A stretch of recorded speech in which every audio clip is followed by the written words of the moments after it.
Walt Whitman is widely regarded as one of the 4 or 5 greatest American writers, one of the greatest 1 or 2 American poets. It was when Whitman came to Washington that he began to look for ways to earn a little bit of money, and eventually he got hired as a clerk in government offices. And it's in the records of the Attorney General's office that I found this huge trove of Whitman documents. We're close to 3,000 documents now. I can remember getting glazed as I went after page, seeing no handwriting that looked like Whitman, and then suddenly I turned a page and there it was, and unmistakably Whitman's handwriting. The documents are in his handwritings, they pass through his mind, they pass through his fingertips, they bear somebody else's signature, but it's in Whitman's handwriting.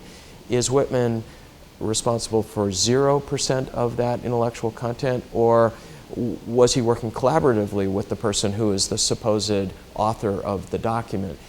L.C. Ewell is hereby permitted to return to Nashville, Tennessee, free from arrest or other detention by military authorities. Andrew Johnson, President, U.S. There were charges of treason being considered, there were war crimes being considered, there was the treatment of Jefferson Davis, whether he was being abused after the war or not. You see documents relating to the rise of the Ku Klux Klan. Ku Klux, North Carolina. You will fully investigate these alleged outrages and, if possible, have the guilty parties apprehended and brought to speedy justice. B. H. Bristow, Solicitor General and Acting Attorney General. These documents probably shed most light on Democratic Vistas, which is his cultural criticism published in 1871. It's a far-seeing reflection on what it means to have an experiment in democracy, as embodied in this case by the United States, and what the prospects are. Since 1995, I've been working on the Walt Whitman archive.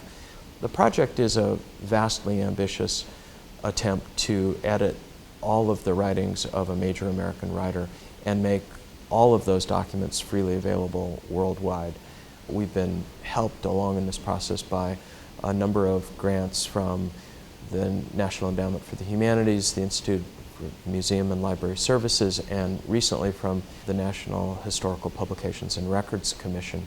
I look forward to the next few decades of Whitman scholarship to watch what people do with these documents. I don't think any serious biographer could write a biography in the future without going through these documents and asking himself or herself, what was the effect of all this material on Whitman's thinking and outlook?